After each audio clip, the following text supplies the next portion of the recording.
Isaías capítulo 54. Esse texto, ele é um texto muito pontual. Ele está falando para o povo de Israel, especificamente, para Sião. E esse texto, ele é escrito por um profeta chamado, como é que ele chama? Quem é que escreveu o livro de Isaías? O próprio Isaías. Isaías significa o Senhor é salvação. Diga assim, o Senhor é salvação. Também é semelhante ao nome de Josué, que também tem esse mesmo aspecto, ao nome de Elias e o próprio Jesus. Então, o profeta aqui, que tem no seu próprio nome, na sua essência, o Senhor é salvação, vai, durante todos os capítulos do livro de Isaías, se eu não me engano, do capítulo 1 ao capítulo 35, você vai ver um julgamento para o povo de Israel. Mas antes de para falar dessa redenção, é preciso mencionar um capítulo anterior. Porque senão, parece que fica sem sentido falar de uma redenção se a gente não entender quem é que redime, quem é que resgata, quem é que restaura.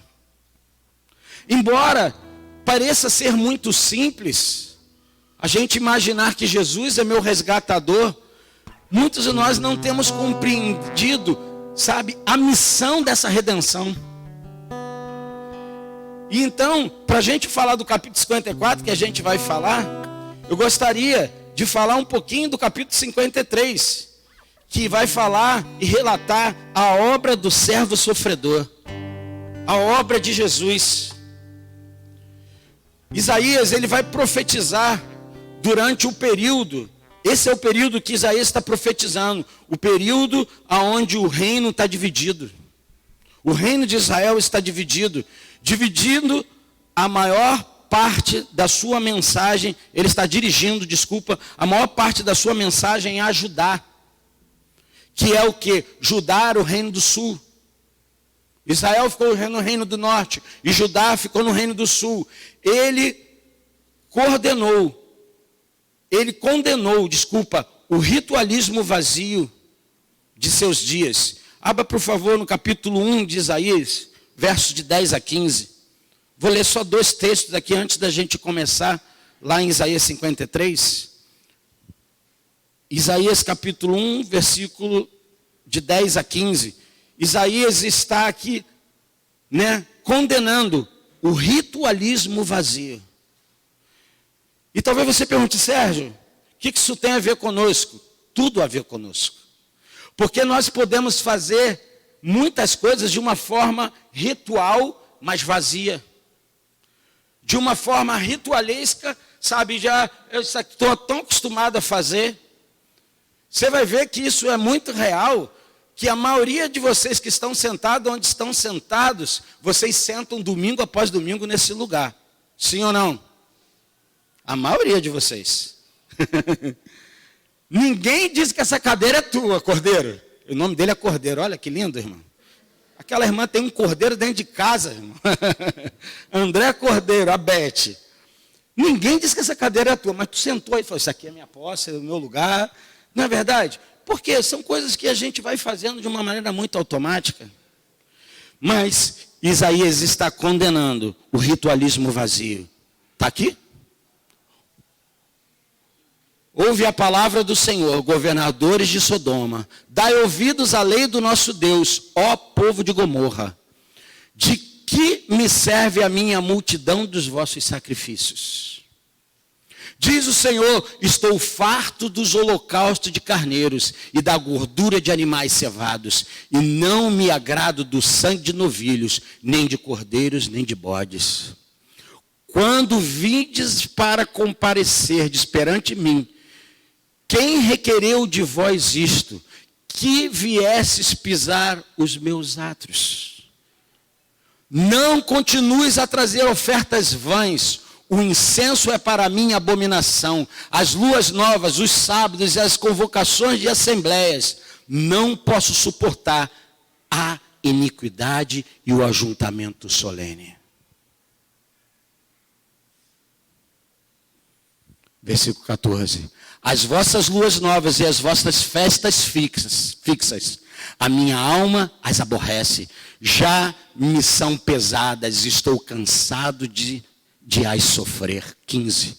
Quando estenderes as vossas mãos, esconderei de vós os meus olhos. E ainda que multipliques as vossas orações, não as ouvirei, porque as vossas mãos estão cheias de sangue. O que Isaías está profetizando para esse povo, irmão? Você queria estar no lugar dele? Isaías, ele tinha uma consciência que ele falaria e o povo não ouviria. É muito bom quando a gente profetiza e o povo ouve. Difícil é quando a gente está profetizando da parte do Senhor e o povo. Não é comigo, não. Que missão, irmãos, desse cara. Que missão está diante desse povo. Mas ele estava ali para ser a voz e a boca do Senhor. Então já não importava, porque muitos profetas se importam com a sua própria alta reputação. O que vão pensar de mim? Eu falo e nada acontece. Isaías estava lá, dia após dia, sabe, anos e anos, profetizando, declarando aquele povo. E também a outra coisa que Isaías vai combater, vai condenar, a idolatria, nos quais muitos haviam caído. Capítulo 40, versículo 18 a 20. Só para dar uma base do que estava dentro desse julgamento, né? O que estava sendo condenado, né? Como eu disse para vocês, do capítulo 1 ao 35, você vai ver isso direto. Mas aqui no capítulo 40, Isaías vai prever o cativeiro babilônico de Judá, por causa do seu afastamento, pelo afastamento de Deus. 40, 18 a 20. A quem, pois, podeis assemelhar a Deus? Ou que figura podeis comparar a Ele? Quanto ao ídolo, ao artífice, o artífice o funde, e o ourives o cobre de ouro, e forja cadeias de prata para ele. Versículo 20. O empobrecido, que não pode oferecer tanto, escolhe madeira que não apodrece, procura para si um artífice perito, para gravar uma imagem que não se pode mover. Esse é o povo de Israel, que está fazendo esse tipo de coisa.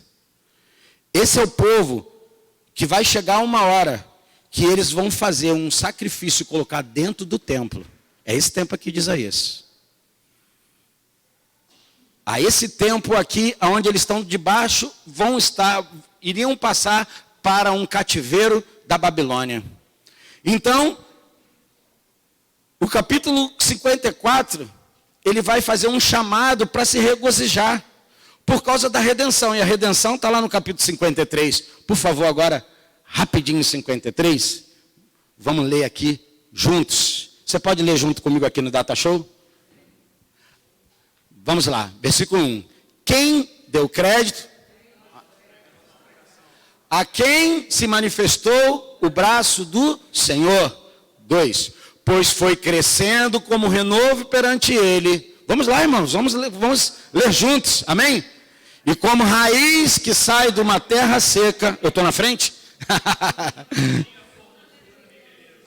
E quando olhávamos para ele, nenhuma beleza víamos para o que o desejássemos. 3. Era desprezado e rejeitado dos homens. Homens de dores, experimentado nos sofrimentos. E como um de quem os homens escondiam o rosto. Era desprezado, não fizemos dele caso algum. 4. Verdadeiramente, ele tomou sobre si as nossas enfermidades e carregou com as nossas dores. E nós o reputávamos por aflito, ferido de Deus e oprimido. Mas ele foi ferido por causa das nossas transgressões e esmagado por causa das nossas iniquidades. O castigo que nos traz a paz estava sobre ele, e pelas suas pisaduras fomos sarados. Todos nós, diga todos nós, andávamos desgarrados como ovelhas. Cada um se desviava pelo seu caminho, mas o Senhor fez cair sobre ele a iniquidade de todos nós. Ele foi oprimido e afligido, mas não abriu a boca. Como um cordeiro que levado ao matadouro, e como a ovelha que é muda perante os seus tosqueadores, assim ele não abriu a boca. Pela opressão e pelo juízo foi arrebatado. E quem dentre os da sua geração considerou que ele fora cortado da terra dos viventes, ferido por causa da transgressão do meu povo? E deram-lhe a sepultura com os ímpios, e com o rico na sua morte, embora nunca tivesse cometido injustiça, nem houvesse engano na sua boca. Todavia, foi da vontade do Senhor esmagá-lo, fazendo-o enfermar.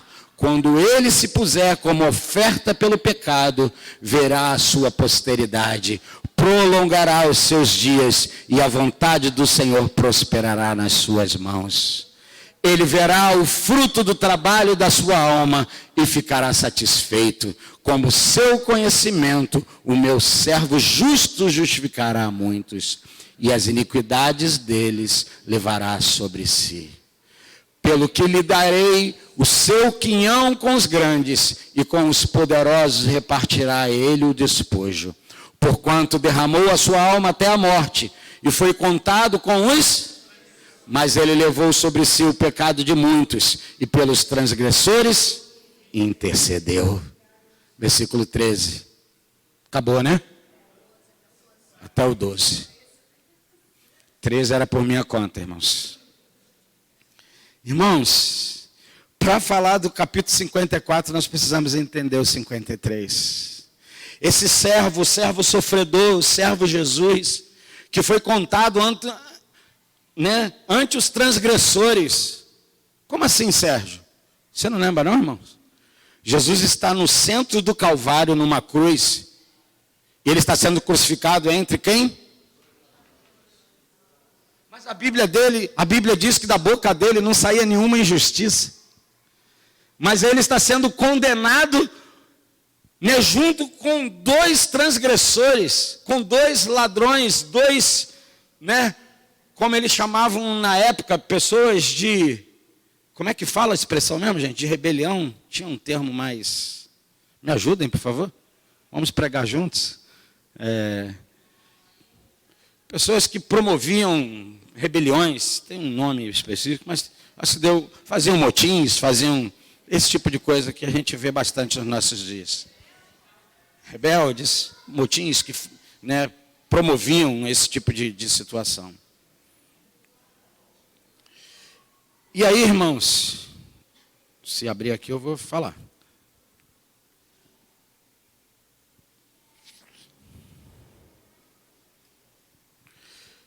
O capítulo 54 de Isaías, podemos aprender o ensino de como cristãos podem vencer o trauma da tristeza e do sofrimento na vida. Como eu e você, como cristãos que somos. O que é cristãos? Tem gente que já sabe. O que é cristão? Cristos. Que são pessoas como Pedro vai ter lá em Mateus capítulo 16 a revelação. Fragmento de rocha. Nós somos representantes de quem é Cristo. Eita, aí começou a apertar, Sérgio. Isso não é bom não. Porque o que eu faço, então, ele está muito ruim. Ele está sendo muito mal representado. Você sabe que até Atos dos Apóstolos eles eram conhecidos como aqueles que evangelizavam, pregavam pelo caminho. Em Atos dos Apóstolos eles são agora chamados de cristãos, discípulos. E aqui, dentro desse capítulo,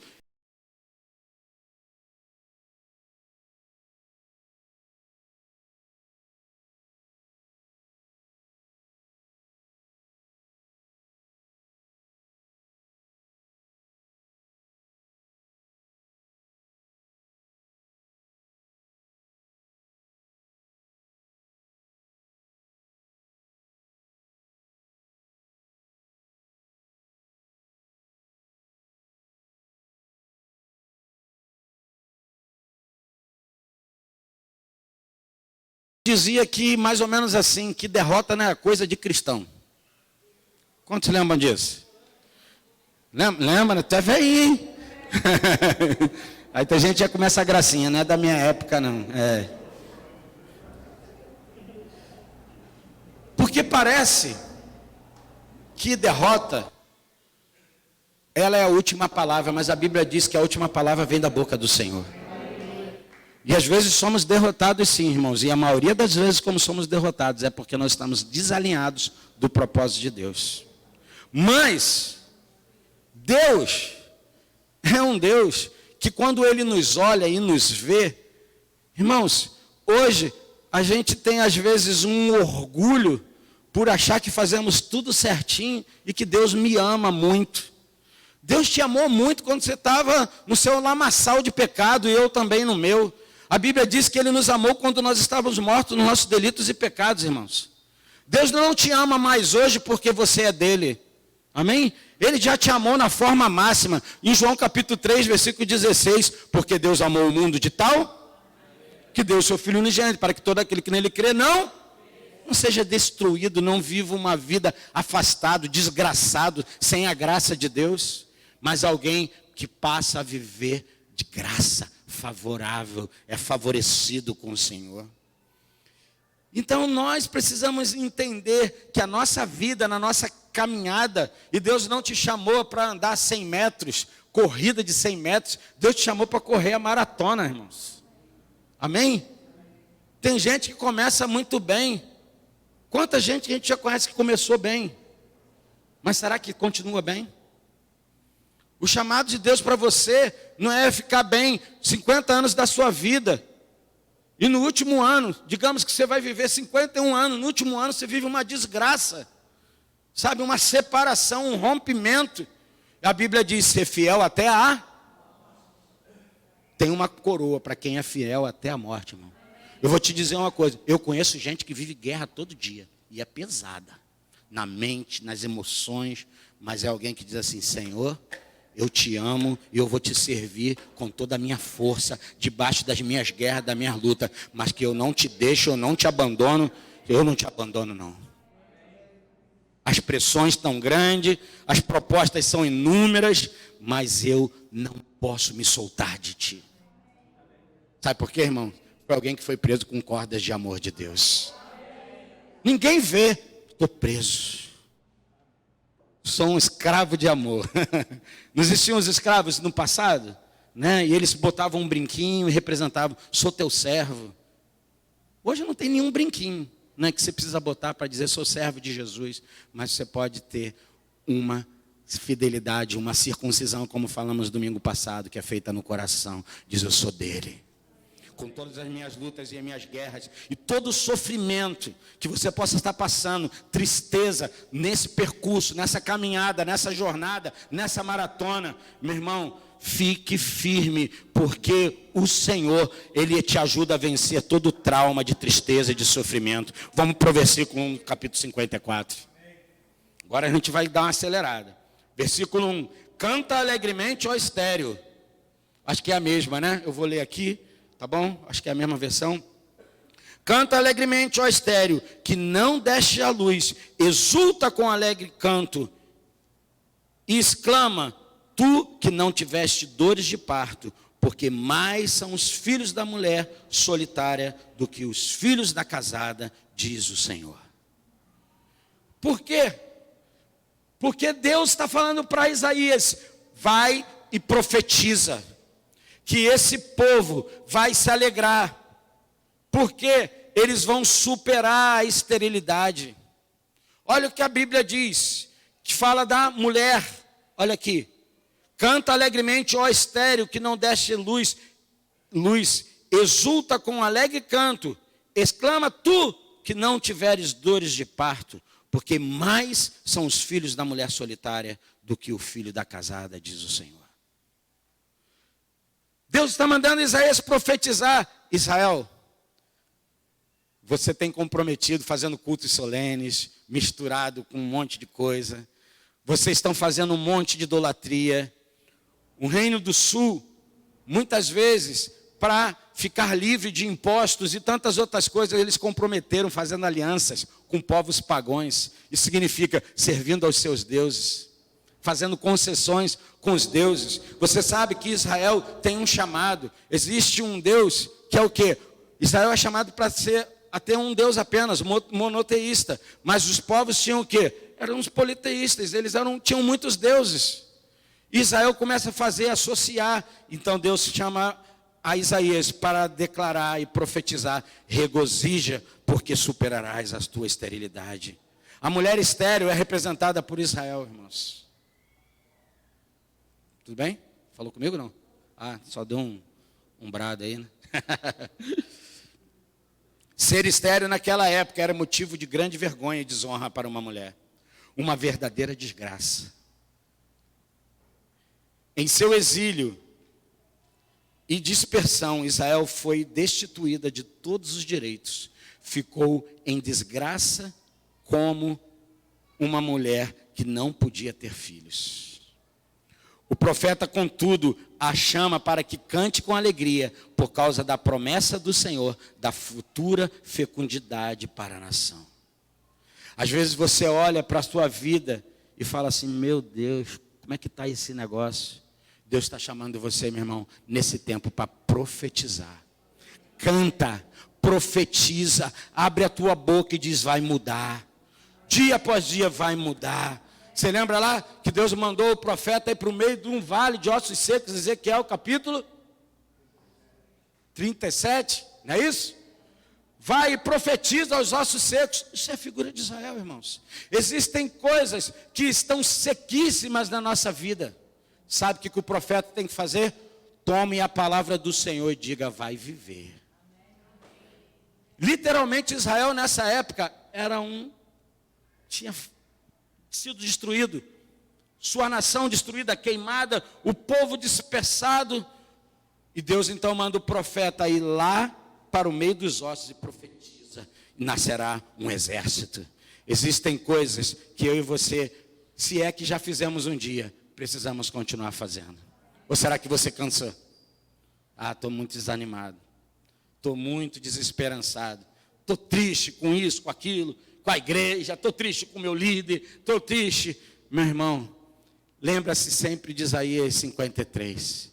A Bíblia diz que ele verá o fruto do penoso trabalho e ele se alegrará. Aprenda, a tirar daquilo que não existe como se já fosse. Lembra o que Abraão fez? Chamou as coisas que não existiam como se já. Nós precisamos ser um povo que precisa entrar nas ferramentas de Deus e chamar a existência. Vai acontecer.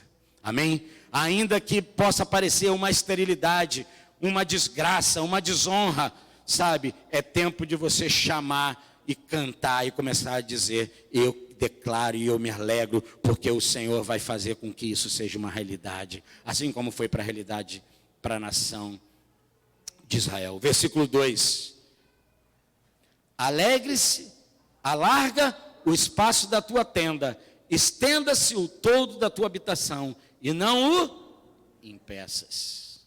Interessante, né? E não o quê?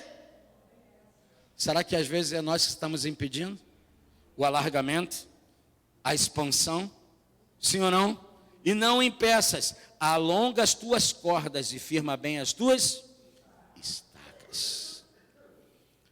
Faça planos, irmãos, projetos, pois de acordo com a fé será o teu crescimento. Amém? Será que a gente parou de sonhar? Lembra aqui da música da Ludmilla? Quantos anos a gente já não cantava isso, hein? Você vê? Não estava lá no script da nada, tenho certeza. Nunca está, ela nunca faz muito. Não parar de sonhar, não parar. Está fora do tom, mas estou um pouquinho rouco. Hã? Não é parar de sonhar, não? Não parar de orar primeiro, né? Não parar de orar, não parar de adorar, não parar de profetizar, não parar de interceder. Onde está o? não parar de lutar, não parar de sonhar, não. Chegou no sonho. Obrigado, Senhor. Eu continuo cantando alegremente. Glória a Deus. Faça plano, faça projeto, pois todas essas coisas, de acordo com a fé, será o nosso crescimento, irmãos. Eu sei que nessa semana nós estávamos conversando e existem alguns irmãos, né, de outras igrejas e que têm doutrinas talvez diferentes da nossa, né? Eu não quero aqui mencionar, né, a A, B, mas eu vou te dizer uma coisa: nós precisamos ser um povo ativados na fé. Porque é a fé, a Bíblia diz que sem fé é impossível agradar a Bíblia diz lá em Hebreus, e tanto também em Gênesis, a Bíblia diz que Abraão, por ter tido fé, aquilo foi imputado, foi um crédito colocado, sabe, na conta dele. Amém? Que sejamos pessoas mais ativadas na fé, que não sejamos, sabe, olhar só circunstâncias racionais, mas que possamos atingir, sabe, ativar a nossa fé para ver as coisas acontecerem. Então o versículo 2 fala sobre isso: faça planos, faça projetos, pois de acordo com a fé será o crescimento. Versículo 3 vai falar de promessa: porque transbordarás para a direita e para a e a tua posteridade possuirás as nações, e fará que povoem as cidades, o quê? Assoladas. Promessa: avançarás de tal maneira até conquistar nações. Deus, como nosso Pai amoroso, remove o passado para nos dar um futuro melhor. Amém? Conquistando através das gerações e possuindo territórios. Que a sua posteridade, irmãos, seus filhos, tanto os naturais como os filhos da fé, possa haver avanço. Amém? Conquista de gerações. Que os seus filhos, seus netos, seus bisnetos sejam achegados ao Senhor. Amém? Sejam abençoados pelo Senhor. E todo lugar que a planta do pé deles pisarem, seja uma terra, sabe, de possessão, de bênção do Senhor. Amém?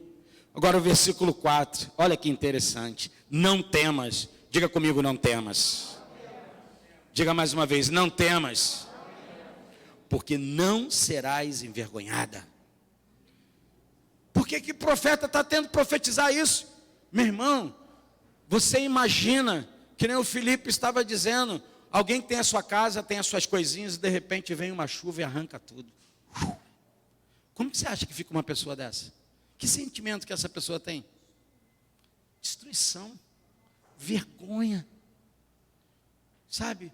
Vai depender, vai precisar de auxílio, de socorro.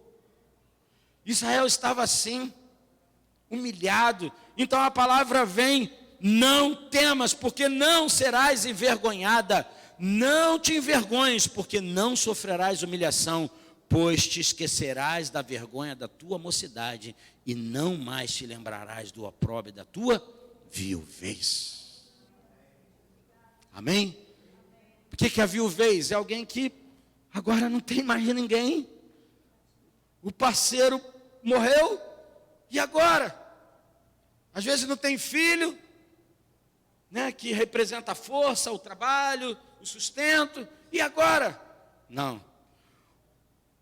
Nós precisamos lutar e guerrear contra essa ação que às vezes vem. Eu vou te dizer, esse é um espírito que tem feito visitação na igreja. Eu não sei se ele parou de deixar de fazer um dia, mas é o espírito do medo. O medo de sair de casa, o medo da bala perdida, são tudo coisas tóxicas. Eu sei que nós precisamos vigiar, amém, irmãos? Nós moramos na cidade do Rio de Janeiro, não estou querendo entrar aqui numa... Estamos blindados, amém? Só estamos blindados pelo Senhor, amém? E nada sai do controle dele, mas nós precisamos vigiar. Mas escute, se você precisa fazer algo que é preciso se fazer, faça, porque o Senhor é aquele que te guarda. Amém? Lembra do Salmo 91? Amém? Lembra lá do Salmo 100 e...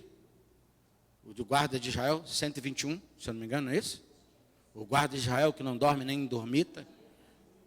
Então, olha aqui, o medo traz confusão e afronta traz vergonha. Deus sarará a tua memória das aflições da juventude. Amém? Do passado, os pecados de Israel trouxeram o cativeiro no Egito, irmãos. Você sabe por que eles ficaram lá naquele cativeiro? Trabalhando para Faraó? Pecado. O exílio na Babilônia e a sua atual dispersão. Mas as glórias do futuro reino serão tão grandes que vão obscurecerão os fracassos do passado. Amém? Que as marcas de Deus sejam tão grandes e tão maiores na nossa vida, irmão, que toda a vergonha que um dia a gente passou, irmão, fica obscurecido. Ih, não existe mais não. Amém? Sabe, irmãos, eu entendo, tá, irmãos? Por favor, entenda isso com responsabilidade. Eu entendo que existem pessoas que passaram processos muito difíceis dentro de uma estrutura familiar. Terríveis, terríveis. Mas eu quero profetizar para você, meu irmão, minha irmã. As suas dores, os seus sofrimentos, nada podem se comparar com o que Jesus já fez pela redenção. E por isso você precisa cantar e se alegrar e dizer: eu tomo posse. Ainda que meu pai e minha mãe me abandonou, me desampararam, ainda que isso aconteceu, meu marido e não sei o quê. Não diz aqui, ó, meu marido abandonou? Abandono, irmãos, é terrível. Mas isso aqui é uma figura. A igreja abandonou também o marido Jesus, o esposo. E aí vai sofrer o quê? As consequências do abandono. Por isso, o profeta está tendo que profetizar para Israel, mas ele está dando uma palavra aqui: não temas, porque não serás envergonhada, não te envergonhes, porque não sofrerá humilhação, pois te esquecerás da vergonha da tua mocidade. Amém? Aí eu vou arremeter lá para José. Recebe aos 12 anos uma visão, aonde, né, as espigas que se curvavam, depois o sol, a lua. O que eu falei? É capítulo 17, se eu não me engano, né? Ele tinha 17 anos, quando ele recebe a visão, não é isso? Mas eu não estou lembrando, deu uma confusão, senão eu vou sair muito daqui. Mas ele recebe essa palavra de que aconteceria, seus irmãos curvariam, seu pai e sua mãe, e se passam anos e anos e anos. Eu não estou me lembrando aqui precisamente quantos anos se passaram, desde que ele recebe a palavra, até o cumprimento, onde ele vai governar o Egito. Se eu não me engano, 30 e poucos anos se passaram, aonde ele vai, em primeiro lugar, para uma prisão. Depois, ele vai ser acusado, né, injustamente. Né? Desculpa. Primeiro, ele é vendido pelos irmãos. Lembram que ele foi para uma caravana ismaelita? Deram ele como morto. Né? Só falam, não fizeram isso só por misericórdia. Né? E você vai ver que aquilo tudo fazia parte do plano de Deus. A ponto de o rei do Egito chamar ele de Zafanate Peneia, significa sustentador da vida. Sabe que parece com alguém que a gente conhece? Nosso Salvador Jesus Cristo, sustentador da vida. É aquele que sustenta, que suporta e que nos dá graça para continuar a caminhada. Amém? Então o medo traz confusão e afronta traz vergonha. Deus há de sarar a nossa memória das aflições da juventude, irmãos. Amém? Versículo 5. Estou dando uma corridinha aqui, tá bom, irmão? Porque o teu Criador, aqui agora entra o teu marido, né? Porque o teu Criador, o teu marido, o Senhor dos Exércitos é o seu nome, e o Santo de Israel é o teu Redentor. Ele é chamado o Deus de toda terra. Sabe quem é teu marido, viúva? O Senhor. Sabe quem é o teu marido? Você estéril. O Senhor. E é essa realidade que você precisa crer. Deus há de restaurar a tua intimidade com Ele. Amém? Restaurará a tua intimidade com Deus. Esse é o fundamento para se esquecer dos fracassos. Escute, esse é o fundamento para se esquecer dos fracassos do passado. Amém?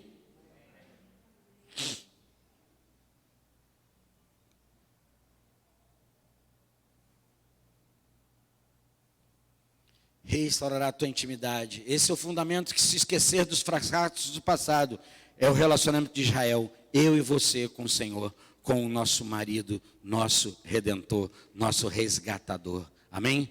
Versículo 6. Porque o Senhor te chamou como uma mulher o quê? E de espírito abatido, como uma mulher da mocidade, que fora o quê? Repudiada, diz o teu Deus. O que é repúdio? Rejeição.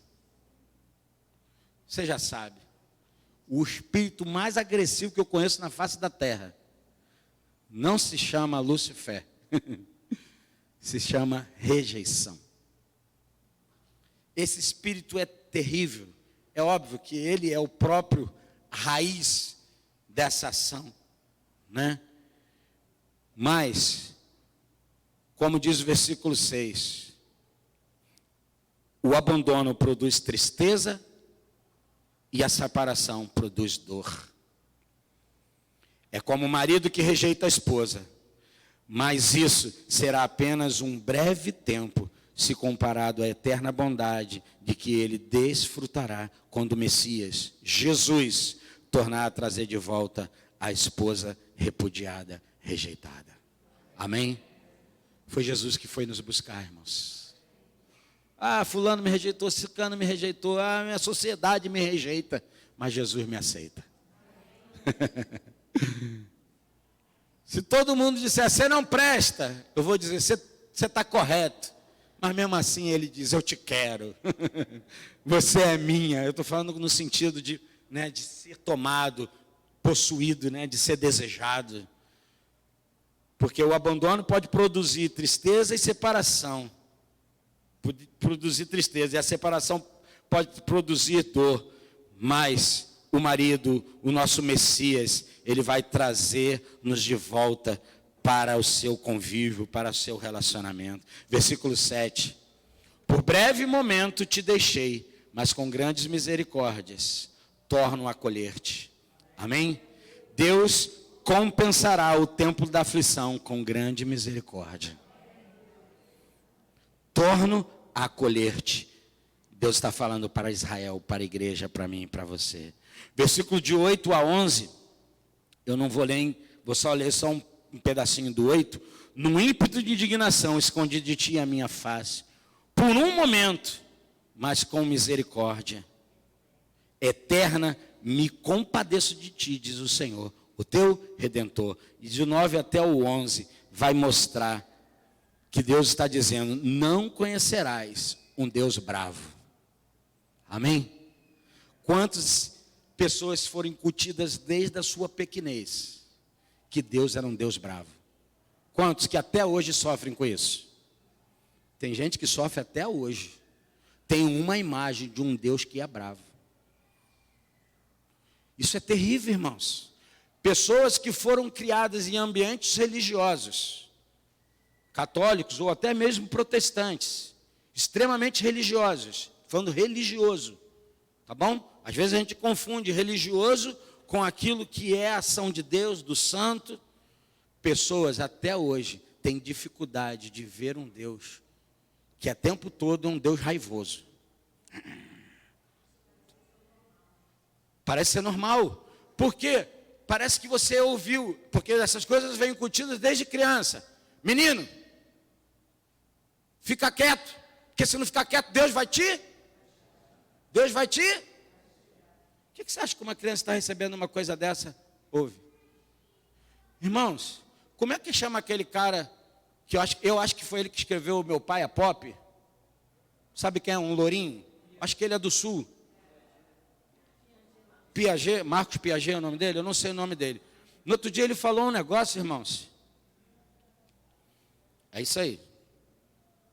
Ele foi vendido, com 17 anos, e aos 30 anos ele governa. Então, 17 para 30.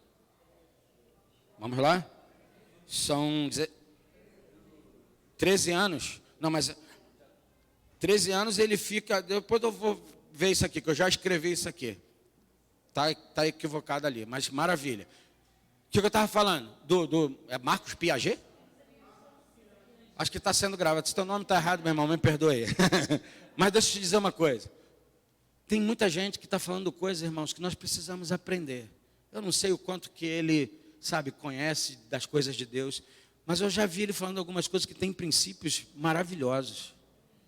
No outro dia, ele estava falando sobre o seguinte, que a maioria de nós, quando vai trabalhar, diz para os nossos filhos assim, filho, papai está indo trabalhar, viu? Papai está indo ganhar dinheiro para sustentar você. E a criança, ele estava dizendo, então a criança, ela cresce pensando, a vida toda, meu pai saiu para trabalhar, para ganhar dinheiro para sustentar. Ele falou, não faça isso. Olha o ensino, irmão. Eu falei, uau. Falei, prega para mim, Marco, prega. Me ensina, Marco. Eu acho que esse cara é pai solteiro, se não me engano, ele tem 2 filhas. Ele é casado hoje em dia, mas ele não era casado. Sempre foi. É mesmo? Ah, isso aí, é isso aí. Eu tô confundindo as coisas. Foi isso mesmo. Ele é um filho que foi abandonado pelo pai, né? Então, às vezes, parece assim, vai trazer todas essas marcas. E ele falou, eu decidi que não seria assim para minhas filhas. Ele fala assim, quando a minha filha acorda, ela diz papai. Ele falou que o sol entra dentro da casa dele. Ele usa umas metáforas assim. E aí ele fala assim, não diga para o seu filho que você está saindo para ganhar dinheiro. Diga para o seu filho, o pai está indo para uma missão. O pai está indo fazer algo que só ele pode fazer. E qual é a diferença? Diferença? Está mostrando para a criança que, sabe, o que você faz nessa terra não é ganhar dinheiro, é uma missão. Você tem um propósito por estar ali. Ganhar dinheiro e sustentar uma consequência. Entende, irmãos? Eu falo, uau, coisa linda. E a gente crente, sabe, fica numa guerra com essa coisa do mamão até hoje, porque nós aprendemos errado, ensinamos errado. Não vamos dizer para o nosso filho, nós estamos indo ganhar dinheiro para sustentar ele. Vamos dizer para os nossos filhos, nós estamos indo para uma missão. O meu trabalho que eu estou indo lá, eu tenho uma missão, eu sou muito importante no que eu faço. Aí ele fala assim, o meu pai, ele diz assim, meu filho deve dizer, meu pai é um herói, cara. Ele está indo para uma missão, ele imagina, sei lá, o super-homem, né, indo resolver o grande problema da face da terra.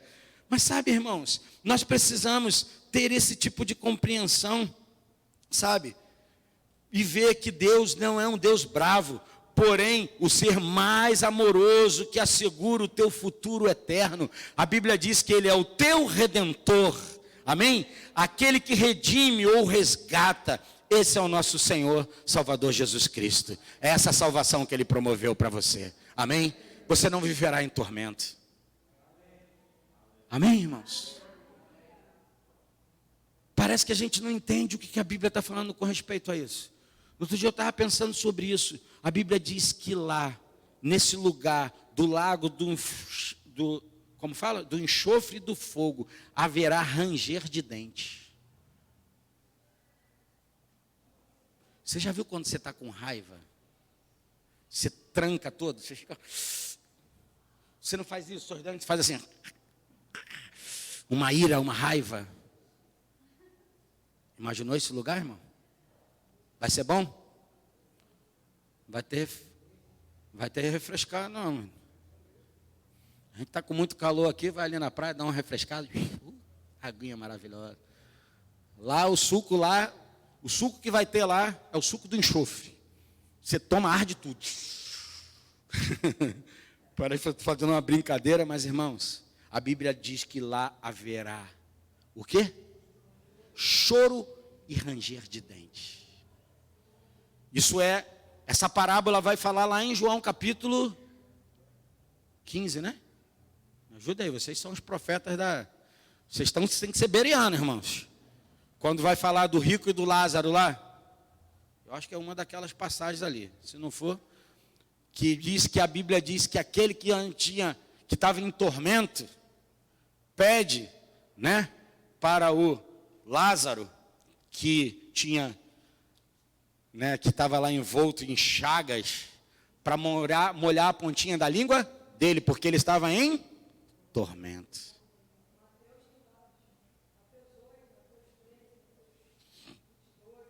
Eu falei João? É o rico e Lázaro lá. Lucas 16. É isso aí, eu falei João, Lucas. E aí, irmãos, então, para a gente ir finalizando aqui. Não conhecerás um Deus bravo, porém um ser mais amoroso que assegura o teu futuro, o nosso Redentor. Versículo 12. Olha aí que coisa linda, irmãos, olha o 12. Farei os teus baluartes de rubis e as tuas portas de carbúnculos e toda a tua muralha de pedras preciosas. Significa, encherá a tua casa dos melhores adornos, ornamento elaborado, que é preparado para que Jerusalém, né, que estava uma desgraça. Por que serve um adorno? Sabe, é aquilo que você traz, de repente você está com uma coisa assim, ruim. Aí você adorna aquilo, é uma coisa que não está muito bonita. Você adorna para ela ter uma beleza. Jesus é o nosso adorno, amém, irmãos? Ainda que o inferno fica tentando botar o dedo e dizer, você não presta. Jesus diz, você me presta. Você me serve. E Jesus nos acolhe, Ele nos adorna com a sua graça, com a sua justiça. Ele nos adorna com a sua santificação. Amém? Ele nos faz ser preciosos. Amém? Encherá a tua casa dos melhores adornos. Isso é o propósito que Deus está preparando, como estava preparando para Jerusalém. Ser o centro do futuro e eterno reino messiânico, que seguirá até o milênio. Lá Apocalipse 21, 18 a 21, se você está anotando, depois você lê. Ele vai levantar uma muralha de proteção para a tua família. Diga comigo, baluarte. Às vezes a gente não entende essa palavrinha porque a gente não compreende muito bem ela. Baluarte significa fortaleza, lugar seguro. Não é isso que diz lá no Salmo? Que Ele é o nosso baluarte. Ele é a nossa fortaleza. Você imagina Davi no Salmo 18? Ele diz, passarei no meio de um exército e não serei atingido. Perseguirei os meus inimigos e os alcançarei. E não darei descanso até que todos eles estejam debaixo dos meus. Entende, irmãos? Qual é a chamada de Deus para a minha vida e para a sua vida? A chamada é não dê descanso até que os seus inimigos estejam debaixo dos seus pés. Que inimigo? Aquele da afronta, aquele que quer te envergonhar, aquele que, sabe, prendeu você no vício, prendeu você na pornografia, prendeu você nisso e naquilo outro. Não dê descanso até que todos eles estejam para o estado dos teus pés, e eles sejam transpassados, e eles virem que nem pode antes de ti. Amém? Isso é possível, Sérgio? É possível. Sabe por quê? Existe um Deus que é real e verdadeiro. Se você não conhece alguém que era dependente químico e está livre por causa do poder de Jesus, eu conheço números. Eu conheço inúmeros. Amém? Vou fazer um testezinho aqui, mas deixa isso para lá, porque senão essa vergonha vai vir a fã. Fala assim, quem já usou droga? É melhor, acho que, quase descer só a igreja toda. Por quê?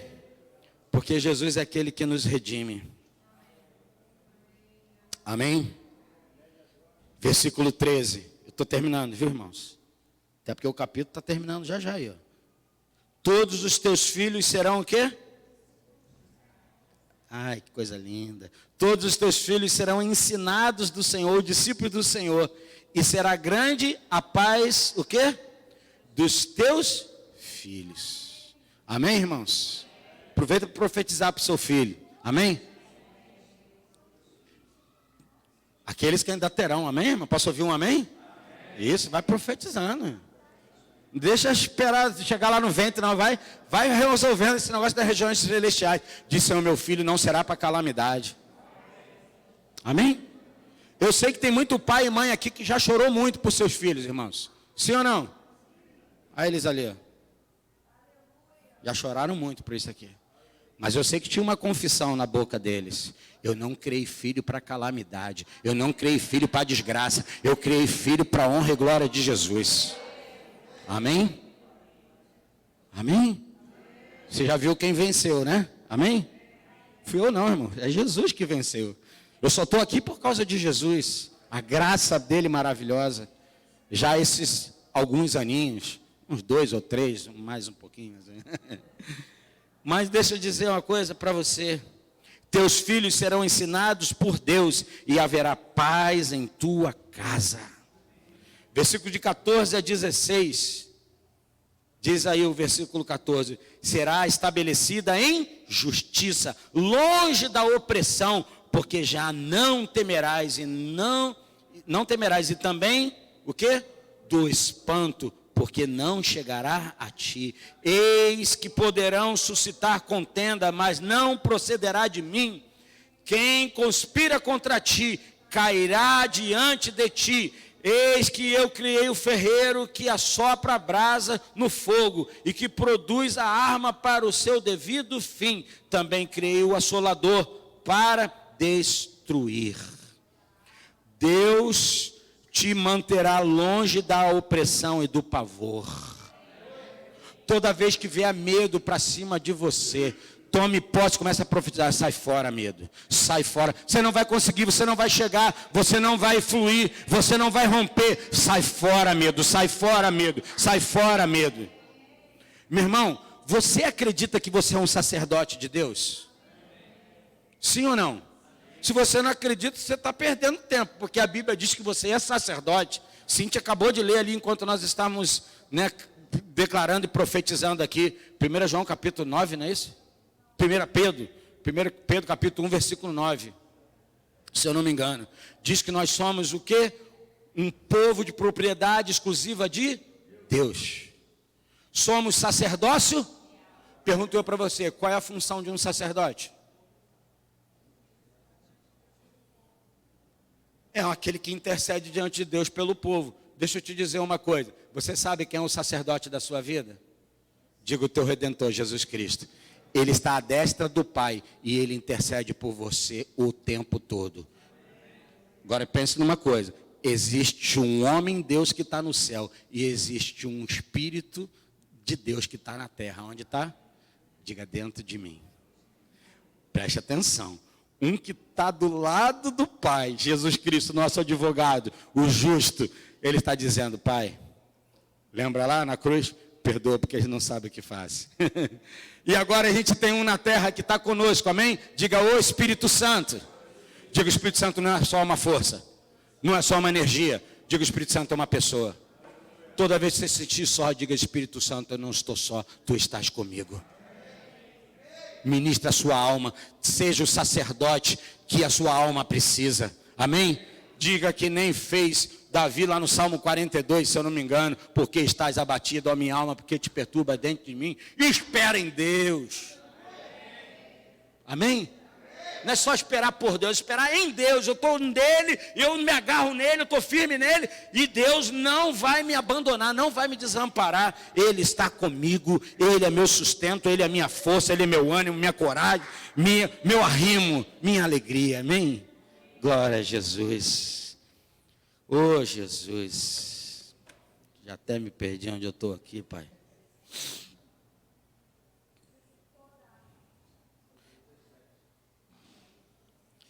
Deus nos manterá, amém? Longe da opressão, do pavor, do medo. Será estabelecido em justiça.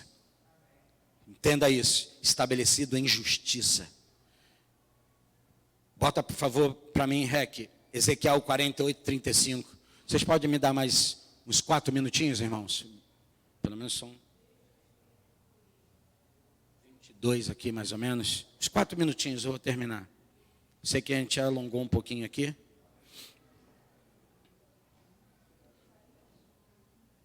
Ezequiel 48, 35. 18.000 côvados terá ao redor, e o nome da cidade desde aquele dia será Jeová o quê?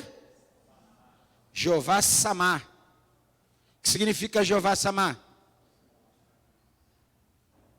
Ou chamar. Ok? O que é isso? Diga comigo: Deus está ali. A cidade vai receber um novo nome correspondente ao novo estado de salvação. Quando alguém olha, você já viu isso? Tem gente que diz assim, todo crente que eu conheço é assim. Ex-macumbeiro, ex-maconheiro, ex-prostituto, ex-não sei o quê. Desse jeito. Tinha uma placa que estava escrito, esse era maconheiro. Agora tem uma outra placa que diz, ex-maconheiro. Agora, ele só tem um vício. O vício dele é Jesus Cristo. A dose que ele toma é Jesus Cristo. A cachaça que ele toma é Jesus Cristo. Amém, irmãos? Eu sei que parece meio ofensivo, mas escute isso. Deus é aquele que muda o estado. Quando Deus ele se move na vida de um homem e de uma mulher, a redenção de Deus vem, o estado dele muda. O Senhor Jeová chamar, significa o Senhor está ali. A cidade recebe um novo nome correspondente ao novo estado de salvação. Significa memorial. Diga memorial. Quero perguntar a você, você tem memoriais na sua vida? É importante você ter memorial. Tem gente que às vezes escreve bilhetinho e põe nos armários. Memorial. Tem gente que pega uma roupa, eu conheço um caso de um cara que era mendigo, e que Deus o abençoou e ele prosperou a ponto de ter posses, ter casa, ter carro, babá. E ele tinha um lugarzinho que era o lugar do oratório dele. E no lugar do oratório dele, o lugar onde ele todo dia ia ter o seu encontro, falar com Deus, sua intimidade, existiam as roupas que ele usava quando ele era mendigo. E algumas pessoas diziam, por que você não joga isso fora, rapaz? Você já é um novo homem. Eu falo, eu sei. Eu só tenho isso como memorial, para saber de onde que Deus me tirou. Nunca quero esquecer de onde Deus me tirou. Tem crente esquecendo que vivia uma vida desgraçada, debaixo da opressão do inferno. Era que nem um escravo, batia para lá, batia para cá, batia para lá. E hoje você é salvo e você não tem memorial na sua vida. E você tem se esquecido do que Deus tem feito, o que Deus fez, o que Deus tem feito, o que Deus vai fazer. Amém, irmãos? Tenha memoriais na sua vida. Deus estabelece isso. Lembra, esses dias nós estávamos ministrando sobre o Josué. Os sacerdotes tiraram 12 pedras, que eram aquilo, memoriais. Traga isso como memorial. O que é um memorial para você? Semana passada eu estava falando, eu lembro o dia que Jesus me encontrou, irmãos. Eu lembro. Eu nunca vou esquecer. Nunca vou esquecer. Ainda que o diabo tente apagar, assim, tua vida está uma porcaria. Não. Eu me lembro daquele dia que ele me tocou, que aquela paz entrou dentro de mim, eu não tinha, experimentado aquilo em nenhum outro lugar. Com nenhum outro tipo de coisa, de entorpecente, nada tinha me dado aquele prazer. E aquilo ali é um memorial na minha vida, e eu me lembro, obrigado, Jesus. Não adianta ser criado na igreja, não adianta fazer coisas solenes, é preciso experimentar a graça e o poder de Deus. Deus é bom em todo tempo, Deus é bom. Amém? Escute, os memoriais nos ajudam a lembrar das vitórias do passado e assim recuperar a confiança e a força que precisamos no presente. Às vezes o negócio está ruim, irmão, está embaçado. Tem dia que o negócio está embaçado. O relacionamento com o marido não está bom, com a esposa não está bom, com o filho não está bom. Você fala, meu Deus, vou gritar, eu vou pular, eu vou fugir, vou vazar. E eu pergunto, vai resolver? Vai mudar de esposa, de esposo, vai mudar de quê? De filho, de casa? Vai encontrar outra. Será que vai ser melhor ou pior? Amém? Vamos aprender a vencer nossas guerras no Senhor. Amém? E lembre dos memoriais naqueles dias que vocês começaram a se encontrar. Oi, amor. Que cheiro bom, hein? Que perfume é esse? Gambá Letê. Mas que essência? Que essência de gambá. Mas fora brincadeira. Sabe, e os dias, as pressões, as correrias entre os filhos, a conta. Não sei o quê. Mais isso para pagar, mais isso para pagar. Daqui a pouco a gente acha que o nosso cônjuge é o nosso problema. Que o nosso filho, que é uma bênção de Deus, é o nosso problema. Não, irmãos. Vamos trazer a memória. Lembra lá que O Isaías mesmo vai dizer, Isaías, Jeremias. Quero trazer, Jeremias, né? Quero trazer à memória aquilo que me traz esperança. Hã? É Lamentações? É. Lamentações de Jeremias. Eu ia falar que era Ezequiel, mas que nem diz, desce daí, Ezequiel, porque esse lugar não te pertence. O cara falou, desce daí, Ezequiel. Que... Aí o cara, Ezequiel não, o cara é Zaqueu. Ele é, Zaqueu, desce, Ezequiel, desce esse lugar, porque esse lugar é de Zaqueu. Sabe que pastor e líder sempre dá um jeito de sair do negócio, né? Então, memoriais nos ajudam a lembrar das vitórias do passado. Fique de pé, por favor. E assim recuperar a confiança e a força que precisamos no presente. E o último versículo. Versículo 17.